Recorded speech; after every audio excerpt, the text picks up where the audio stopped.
Welcome to another episode of Spin the Rally Pod. I'm Brenten Kelly. Joining me today is David Evans. I was drinking my Coke, but I'll stop.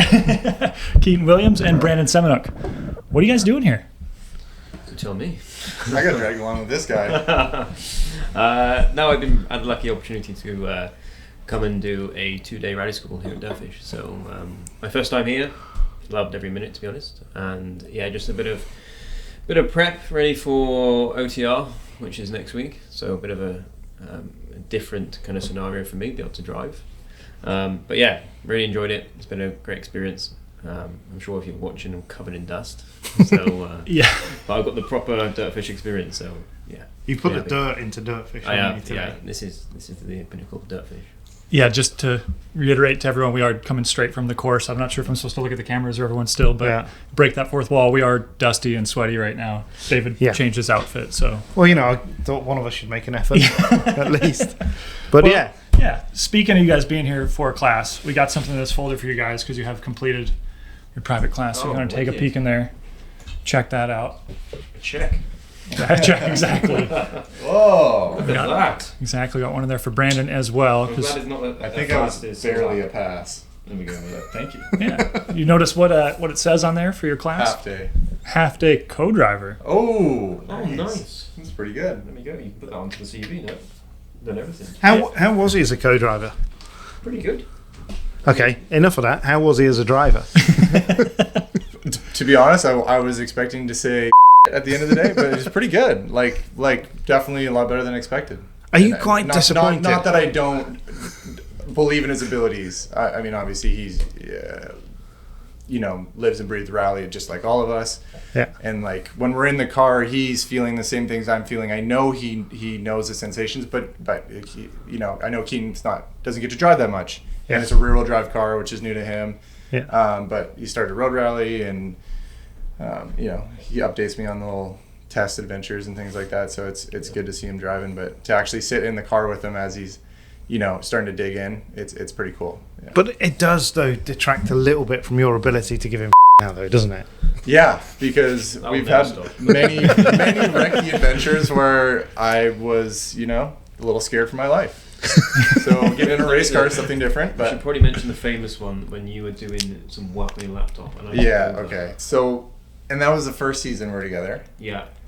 Like we're halfway through the season at this point, but I haven't asked him to drive on recce, and it's but I absolutely needed to get some work done on my laptop, and there was this long transit. We were in New England. Yeah. And it's a long transit out to some of the further stages, but it's this really bumpy, rough tarmac, and it's cresty, blind corners. And I'm like, hey, can you just drive the next 20 miles or whatever it was? Switch. And then as a joke, because he's always giving me I was like, yeah, don't forget, left side of the road. And I literally just boom, head down. I'm trying to get this done before we get to the stage. And I look up and he's in the left-hand lane, passing Travis over a blind corner over a crest. And I'm just oh my God, we're going to die. Part of me was thinking, this isn't right. There's something, it doesn't feel comfortable. Am I on the right side of the road? But then I'm second guessing. Because when sometimes I land at Heathrow, I'm thinking, which side of the road do I need to be on? So, this is not very encouraging. And then we get through the day a little bit, and we almost kind of forgot about it, to be honest. And then Travis pulls up on recce and whatever, we're having lunch. Travis is dude, what was that? He was kind of giving me crap. He's that was really sketchy. And I was that was Keaton. Don't look at me. Yeah, it was so funny. The road was naturally so bumpy as well. So I remember going past Travis, and the Subaru was up and down all over the shop. You could just see Travis looking out the side of the window. Yeah. So you haven't had much left-hand drive experience other than recce driving, and then just kind of jumping in this weekend? Just rentals really. Yeah. But I suppose it all helps. I'm across America a week every month, so you just jump in and think nothing more. But obviously when you're going at speed and you're trying to pick your line and find the apex, that's where it becomes a little bit different. Yeah. But luckily there were cones and tyres and not trees out there, so it made it a bit easier for me that aspect. But to be honest, if you think about it too much, then you end up overthinking it. So it's just after the first or second run, it just became natural. So where do you go from here?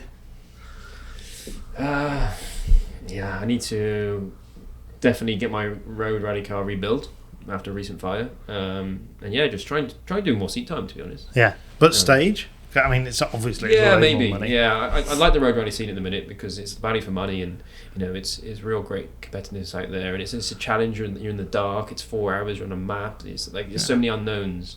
But, and it's where you're from, isn't it? It's the heartland exactly. of. And it's how I started rallying. I started rallying in a navigator seat, and just the rawness of it. There's no filters whatsoever, and there's no other feeling like road rallying. And even in the driver's seat, it's exactly the same. Are you going to come? Are you going to do one? We've talked about doing the Woodpecker Rally. Yeah, which would be good. Yeah, because obviously, I'm not a very good co-driver. Well, actually, maybe that's a lie, but at least it's like his home roads. Like he knows them like the back of his hand, and it'd be a cool experience for me to actually work with him on pace notes and sit there and read it. And just like, I mean, I have no desire at all to be a co-driver, but I think it would be a cool, just at least be able to say I did it and like the experience of it, and it'd be fun for us to like, because it's not, and we take it seriously, but it's really not serious at all. Like, obviously, it would be fun to go out and just smash about and each kind of get a different experience than what we're used to. We spend a lot of time in the car, but to just do something different and shake it up would be pretty cool. Yeah, definitely. Speaking of doing stuff different, I mean, you just came from New Zealand. We just talked about him switching to left-hand drive. What was it like switching to right-hand drive there? Yeah, it didn't really bother me too much, to be honest. It was a little weird right at the start because it's just you're the sense of where the corners are in the car are a little bit strange. Like where like usually you're so comfortable with like that left corner, like how close you can, like like in the race car, like you get millimeters away from something, but you're good. But then all of a sudden you're like positioned a little different, and you're just trying to like kind of get acclimated a little bit. But it didn't, a stage or two, and you start to get familiar with kind of where you're at and the gear stick and everything. But it was honestly not at all like I didn't even think about it after the first stage. It was like, we're just driving. That's good. How was shifting? Was it weird left-handed? The shifting was probably the weirdest thing, and it's like it's not because of where like it's an H pattern box, or it's not where the gears are, but it was just like it's like brushing your teeth with your left hand or your opposite hand you use. It just feels like you're like slower and sloppier with it because you're not like it's not like what you're used to all the time. But yeah. Do you know when you said that when we were in New Zealand? Actually, that night I went back to the room and tried it, and have you tried it? Brushing your teeth with your left hand? Yeah, with your wrong hand. It's the most bizarre thing. You feel it's really awkward. Yeah, like, give it a go. Yeah, I described it when I drove left-hand drive or right-hand drive when I rallied. I described it as using someone else's toothbrush, which I feel like is equally as uncomfortable and weird, right? Yeah. Depends on whose toothbrush. That's a good point. And if it's electric or if it's just... There's a lot of variables there. But it's good practice, It keeps you sharp. No. That makes sense. But yeah, so Keaton, I mean, you've been here for 2 days. Tell us about your experience on day one to the end of the day working with Brandon.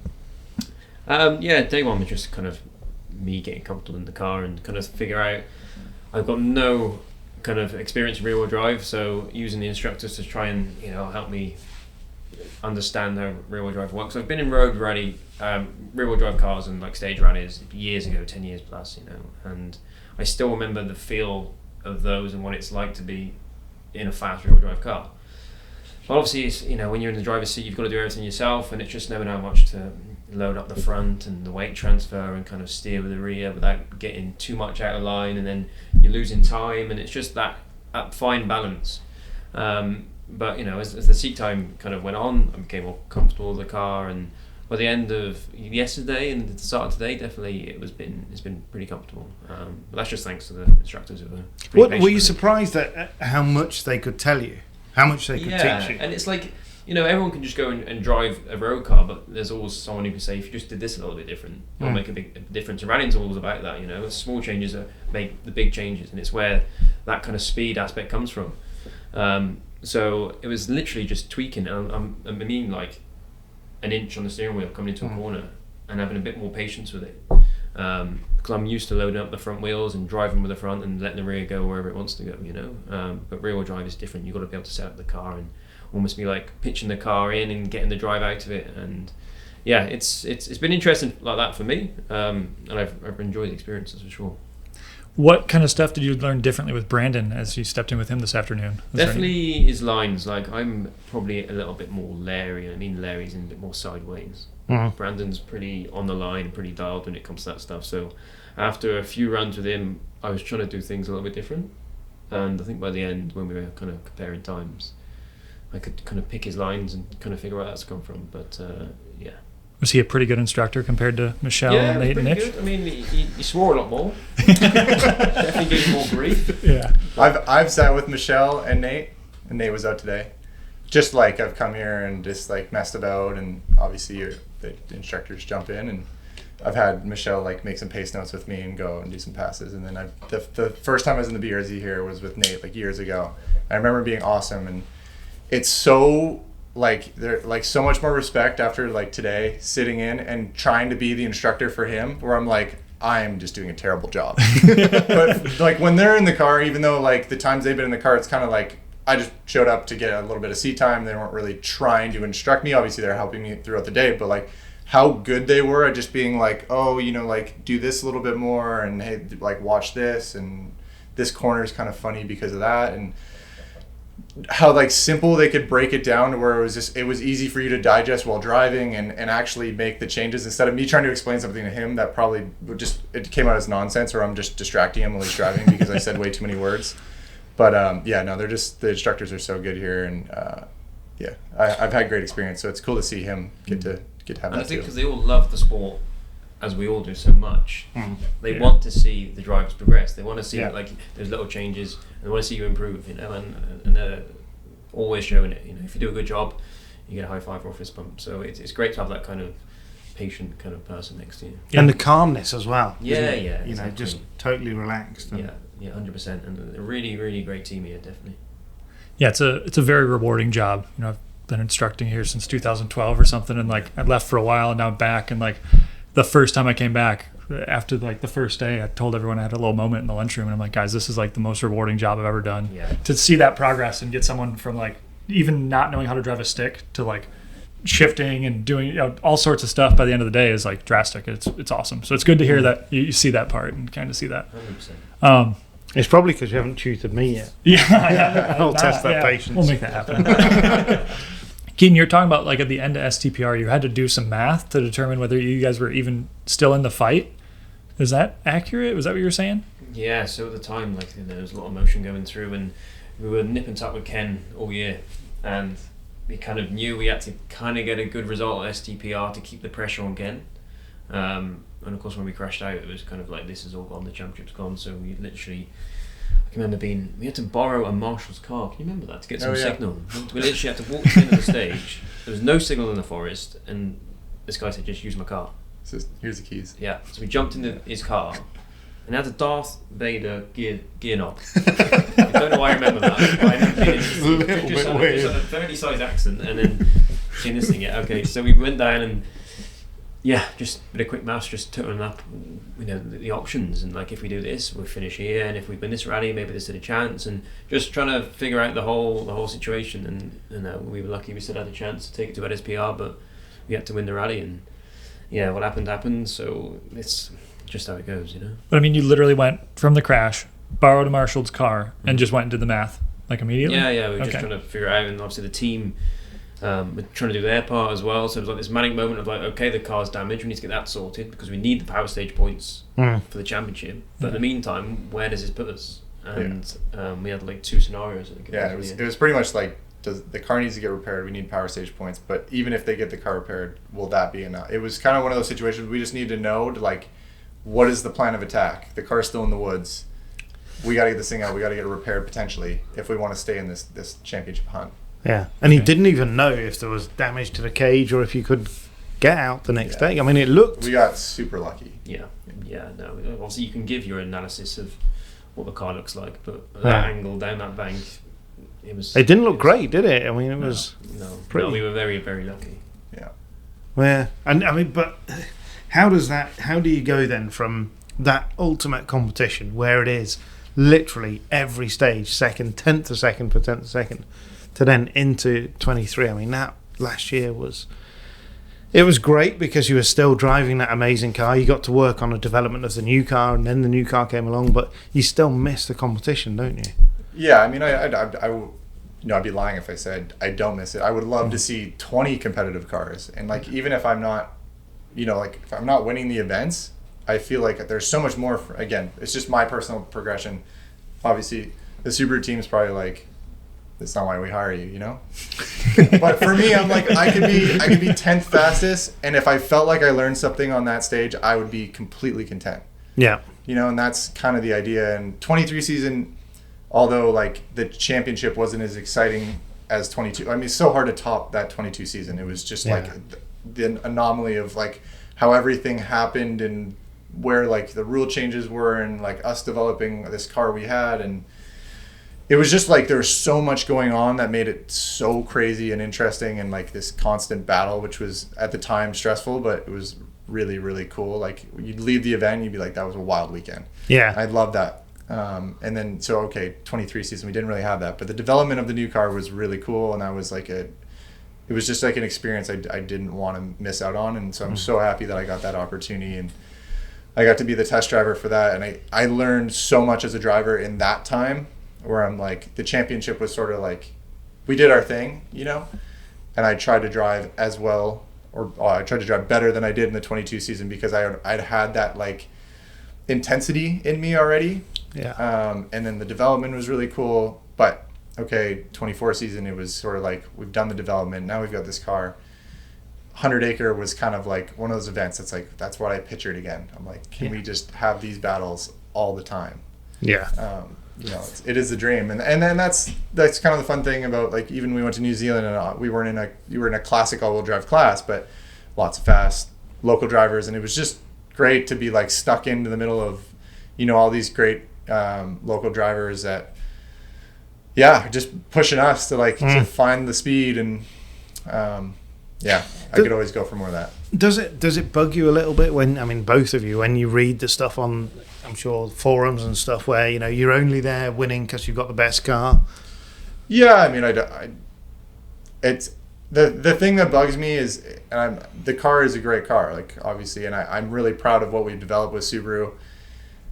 But the thing is, like, I want the competition more than anyone else. Yeah. Like, everyone's like, oh yeah, this and that, but it's like, please show up. I'm like, we were in New Zealand and Meek's there, and like, whatever, obviously Padden's crew. I'm like, you guys just please show up. Like, bring anything, you know, like the AP4 car with the 2-liter is the Subaru, you know, like, just like, you'll be competitive 100%, and like, you're gonna kick our ass probably. I don't know. Yeah, but it's great to have it. I would love to have drivers like that show up in the championship, and just for me to be like, okay, where do I stack up, and have that competition, knowing like you bring a level of either one of those guys, like, you're going to have a good battle. Yeah, 100%. I remember, I mean, it's way before anybody's time in here, but I remember reading about Colin McRae in his second year in British Championship in 92, when he creamed everybody. First year he was against Brooksy in 91, 92, every event he won it, and by 2/3 of the way through the season in Group N, there was this incredible fight with the likes of Don Buckley and Alistair McRae, Richard Burns. They were all in Group N cars, and Colin would go and find people from Motor and News and say, right, Colin McRae's got to be in a Group N car for the next event, because he was just desperate. You know, he was minutes ahead. So you see that and you're like, that's where I want to be. Like, I want to be in this fight with these guys. And I mean, I'm sure at that point in his career, he's still feeling like he has lots to learn and offer as well. So they're getting the attention as well. Like, exactly. As drivers, it's like everyone's like, wow, look at this is amazing. Even though he's driving amazing over here, but he's winning everything, it's like it loses that, like, that special sauce. Yeah. What was that like at 100 Acre this year, like actually battling with Barry? Are you guys comparing times at the end of stages with Leon, or are they a little more uptight about it? Like, what was that battle like this year specifically? I feel like it was like it was kind of moving along. But like, we enjoy it. Like, we're not like obviously that competitive between stages. Like, if he kicked our ass, we're like, nice job, and vice versa. Yeah. And you know, like, obviously talking through the battle stories of it all, like when we have a moment or this and that, and everyone's laughing and whatnot. But it's just good fun. And even Barry's ahead of a personality, and Leon, just having the championship, you know, and like, he'll be nipping at your heels, and you know he's coming, you know, because he's one of those drivers you can never really let off. And those guys are pretty good. And, you know, we've got the joys of Rally Safe now, which gives us the time to annoy. So if the codriver doesn't give you it, we've always got to back up. So, but yeah, and, you know, that kind of set us up for the year, really, thinking, you know, we got Travis is obviously back, and then we got Barry, and the year's going to be great because we're going to be battling every rally. But listen, we're in this position now, and things change. But like you said, just because we haven't got the competition there doesn't mean we can just suddenly switch off. You've got to look at the time and think, right, let's do something different. Let's do a setup change. Let's try something different, and just keep adding those tools to the tool set, because the competition will come back, or you know, we will find competition, and you're going to be ready for it. Yeah, and then we've got to be like very sharp when the time does come. So Travis surprised though. I mean, the pace, it really wasn't there from the top of the year, was it? Yeah, I mean, I think he was a bit surprised, but again, I mean, there's so many layers to that. I mean, the 22 season, sure, it was a great season for us, but for me as a driver, I was like, I still felt so far away from where my potential was, and like I still like I'm not reached my potential at all. Like I'm like constantly learning, and I know the speed can be more, but especially that was like kind of like a really just key year for me, where I felt like the progression switch did turn on, and I was like moving in the right direction a lot quicker than I had in the previous seasons. But like I finished that season like with just a fire, and I was like, I know there's more in it. And then, you know, through the development and just, there's so much more I learned. So he kind of came in when I was feeling really good, and he's also jumping into a car that I set up. You know, it's naturally in development, like I'm gonna pick the things that I like as a driver, and I don't know if that suited him 100%. He didn't get a ton of time to really set the car up for himself, or to get to at least experience all the bits that I got to experience and the different roads and things like that. So, but yeah, I mean, I feel like I improved so much as a driver, and then he's jumping into this new car, and it's just so much. And I was ready to battle. Like I just went through the 23 season, and, you know, we had a couple good fights with Barry and whatnot through that year, but, you know, the end of the season was a bit anticlimactic. It was like I really wanted that fight, and Travis was showing up, and I know he'd been driving a lot. Maybe he's not in the rally car, and I was just like, I was so ready, and I was like, I'm gonna throw everything at this. Yeah. So maybe he walked into just like a really bad situation from the start. You know? Yeah. But it's funny. Sorry. Go ahead. It is strange, though, isn't it, when you look at seasons? Because you look at Max Verstappen's first Formula One title, it was that massive, that unbelievable fight in wherever it was, Saudi or Abu Dhabi, and then the second year he won the championship, it was like, oh yeah, won it. But I would assume he's driving way better now than he was that year, and it's just like, even though he's a better driver now, that year was so memorable because of the rivalry. Yeah, exactly. The thing is, in motorsport, like because it happened so fast, it's easy forgotten. People only think about your last result. Yeah. And it's the same in F1, the same in rallying. So, you know, people only think you won the last rally by 16 minutes, and that was that. But you know, it's just, and then when we do get competition, that last two seasons will be forgotten about. So that's just the way it goes. You know, speaking of competition, looking forward to this weekend, Oregon Trail. Sounds like Travis is back. Yeah, Travis. I mean, I'm stoked to see him back, first of all. But I know he loves Oregon Trail because, you know, obviously he lives on the East Coast, but he always comes out. Even when he was doing partial seasons, he would show up at Oregon Trail. I think it's just, obviously, it's very Travis spec. It's like super fast. There's some big jumps. And there's a lot of wild spectator points and things like that. So I think he just loves this rally. So I'm stoked to see him back. Yeah. He's a character. You know, he's such a character, isn't he? You know, we saw in, where was it, in Atlanta, Snowdrift. In Snowdrift, it was midnight or something, and people were still queued pretty much around the block 100%. For your autograph, Keaton. And I mean the queue for. Yourself, but no, he's the kind of guy that we need in the championship. Oh yeah, no, definitely. I mean, and like, not that we need him in the championship now. Everything he's already done for the championship. You know, we gotta like think the amount of years he's been here, and he's just delivered for this championship and made it really exciting, and brought the competition and brought in other drivers. You know, like he's another one of those guys that reaches out, and he has that reach too. But he'll go to the fastest dudes in the world and be like, you need to come to our championship, even though he knows he might get his ass kicked if these guys show up. Yeah. But he's like, absolutely, it'll bring me to my next level of racing, and it'll just bring the championship up, and it'll just make everything more exciting. And so I mean, that's just Travis though. It's like his mentality is so crazy. Is even though he's so good at everything he touches, he always tries to find a way to make it harder on himself. Yeah, that's true. That's true. But talking about OTR, is it a favourite of yours? Is it one looking forward to? It's a good event. I wouldn't say it's like my top event of the year. It's so fast. I find, I enjoy these technical rallies a bit more because I feel like I've got a bit more to learn from them. But saying that, last year at OTR was really good. Like the way they laid out the stages, there was a new stage, and then obviously Horseshoe was amazing. And it was just like a good variety of like fast, technical, some tarmac, and then obviously you have like kind of the super special to start off. It was really quite good. This year will be hot, dry, loose. It's going to be a tricky year. It's going to be really hard on tires. But yeah, it's a great event. It's close to home for me. I love the speed. It's incredible.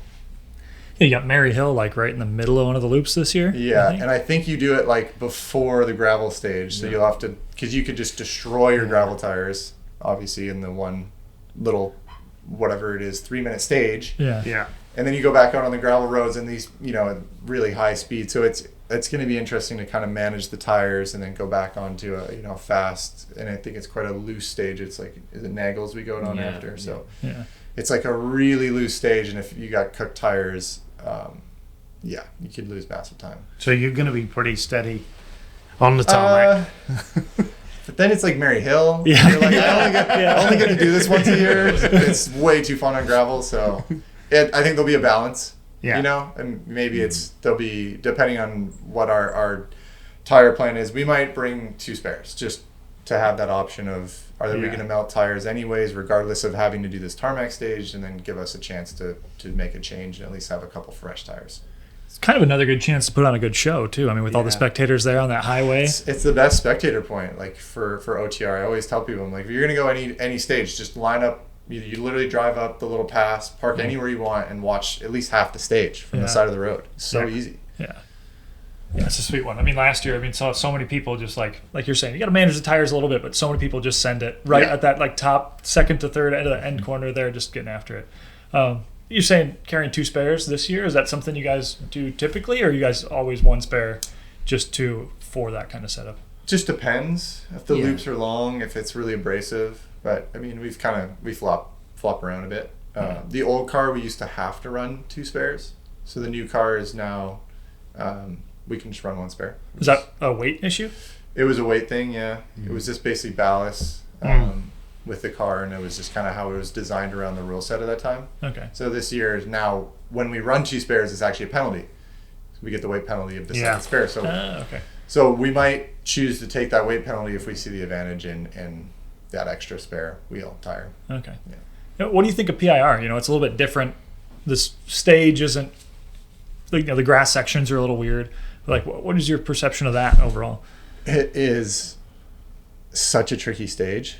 It's hard to get it really good where you feel great about the stage, because I feel like every year is a little different. Like you said, like there's some grassy areas, and then all of a sudden it'll just rain, and then you're on the grass and it's just so slippery, and you might have, depending on what the rest of the stage looks like, because it changes year to year, we might be on a tarmac tire because most of it's tarmac, and then you get on this grass at the end, and it would be the easiest stage of the whole rally to ruin your whole rally, and it's the first stage. And it does. It always claims someone. Yeah. I was going to say, we see that pretty much every year. It gets a few people. Yeah. Like even Ken was hitting the jump 2013 on 3 wheels, lost the wheel, and then did both stages. Barry too. Barry did the same thing? Yeah, like 3 or 4 years ago. Kyle Tinney had quite a big accident with that rock as well. Oh yeah, that was huge Yeah. actually. Yeah, It's nice they just have those little paths with just boulders on each side, right? Beautiful. Travis is always really quick there. Yeah. He always gets a stage win on that. Definitely the rallycross kind of experience he's helps him with that. Quite Yeah. dialed on that one. Yeah, it's interesting. I've heard a lot of people talk about like Travis's speed perception coming in this year, going from those 1,000 horsepower nitro cross cars coming back to the rally car. That's almost like a power thing has been the issue, right? He's kind of always used to throwing it in, but now he doesn't have the power to kind of recover what he's used to. Yeah, potentially. I mean, I think, like as I touched on with after the 22 season, we had smaller restrictor and less power, and Yeah. the cars became more like, and then the idea was to bring it to that Rally 2 level, and that was kind of the speed. But it's just like you don't have this aero and this power to rely on as much. It's you got to really like wind up the car and keep it going to kind of try and carry the speed. And if you send it out a little wide, you're out the line a bit, you lose so much speed. And I think, obviously Rallycross, it seems like the way they need to drive those cars is really sending it in and just carrying that momentum and just getting back on the power. So definitely some adjustment, no matter what car you come from. But I definitely struggled early on in the 23 season trying to adjust to like the new spec of car. Like all the aero went away and that power went away, and I felt like I was driving it terrible for the first couple of events. And then once I got to grips of like, okay, this is what the car wants, this is how I'm going to be able to carry the speed, the times came and I was feeling really good about the drive, and then I've carried that into these next couple seasons. It's a bit like us in the BRZ today. Yeah. It's like you can quite easily overdrive. Well, the first passes, we're just trying to be like flamboyant and just see if we can send it in and get away with it, and then it's like we started timing things and it's like everything gets neat. It was extremely noticeable as soon as you guys put the clocks on. Like it was like, okay, like half the angle you were at some of the other corners, connecting stuff together a bit more.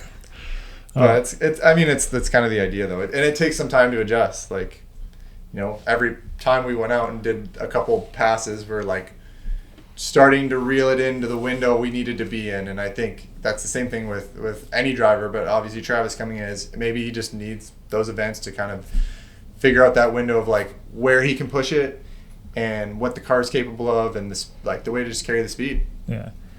Speaking of those cars, do you have much interest in Rallycross? Would we ever see you in Rallycross?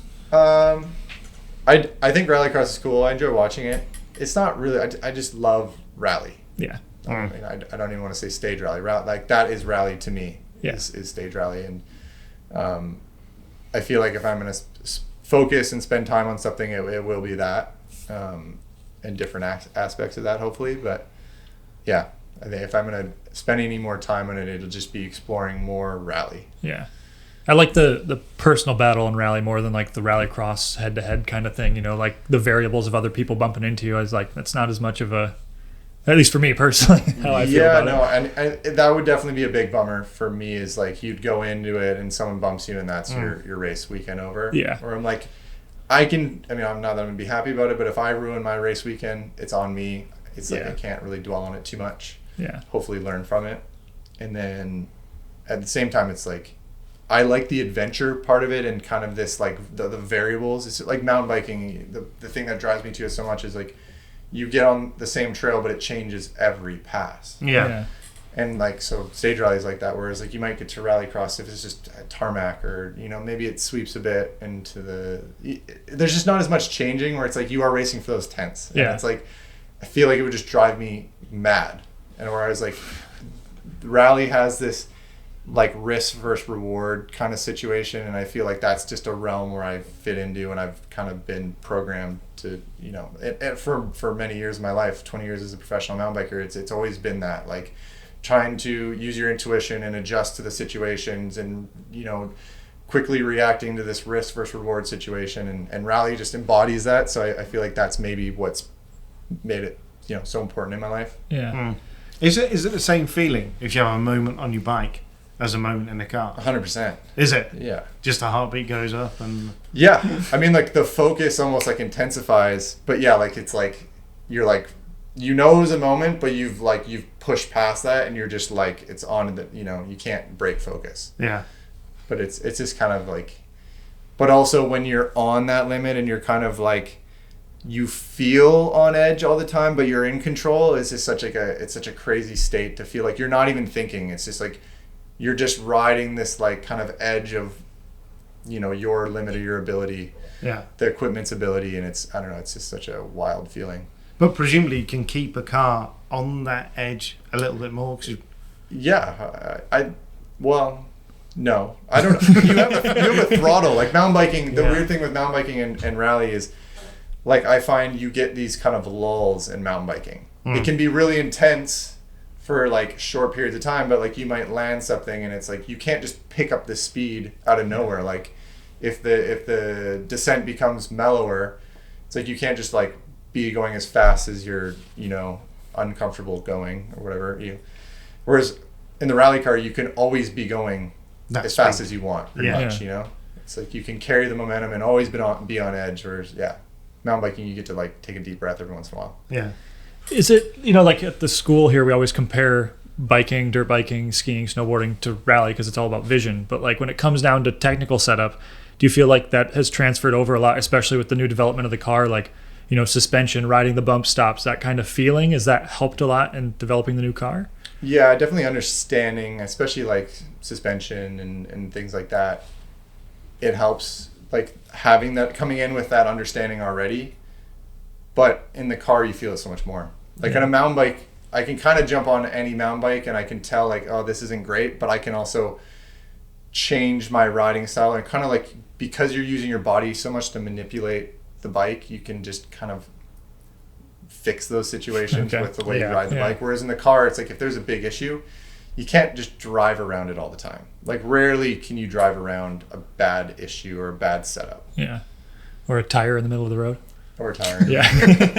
Plenty experience with that there. You know, you did New Zealand recently.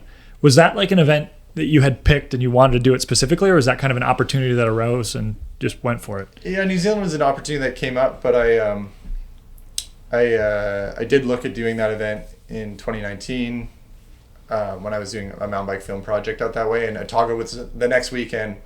I didn't end up doing it, but I had reached out to a bunch of teams, saw what cars were available, trying to find a co-driver. I was ready to do it, and I think it just kind of I was bummed that I ended up kind of canning it because there was some weather and I was worried about the film shoot and that maybe we'd go too long. But when I left, I was like, I could have done the rally. It would have been so good to do. So when I got the opportunity, I was like, well, I don't want to pass up on it the second time around. Yeah. Are there any other rallies that you that stand out to you that you would love to do something like that again, regardless of the car? Yeah, absolutely. I mean, pretty much anything, to be honest. There's in my eyes, there's no bad rally. Even if it's a rally I don't think I would be comfortable at, or I feel like I need some practice for, or this or that. It's just good experience to show up and begin that learning. Would be exciting for me. Yeah, you know, that's kind of what rally's all about, right? Yeah. It's just making it happen. That's it. Yeah. Do you think, could he win the Woodpecker? In the co-driver seat, probably, yeah. Well, I think that's getting pretty close to the end here, guys. You know, we got Oregon Trail here in a couple of days, and looking forward to that. David, what else we got coming up? Yeah, no, it's going to be a busy weekend. I think we should just say a big thanks to Steve Rimmer. Steve, Yeah, 100%. Thank you very much, Steve. Thanks for the DirtFish. last few days. Yeah, it was good. Well, sorry about the tires. Slight dent that Brandon put on. It's rare that I get called up to get in the car, you know? Yeah. Especially in the passenger seat, right? Yeah. It's just a shame. Steve always seems to miss the fun, but I'm sure you boys will be back. Yeah, we'll make time to catch up, Steve, 100%. Yeah. It's just down the street for me, so anytime. Yeah. And thanks to all the instructors for having plenty of patience with me and give me the opportunity, Cool. Well, yeah, thanks for coming out, guys, and hopefully we'll see you guys back here next year or something, do something before Oregon. It'd be cool. Yeah, it'd be great. Make it a yearly thing. Yeah. Cool.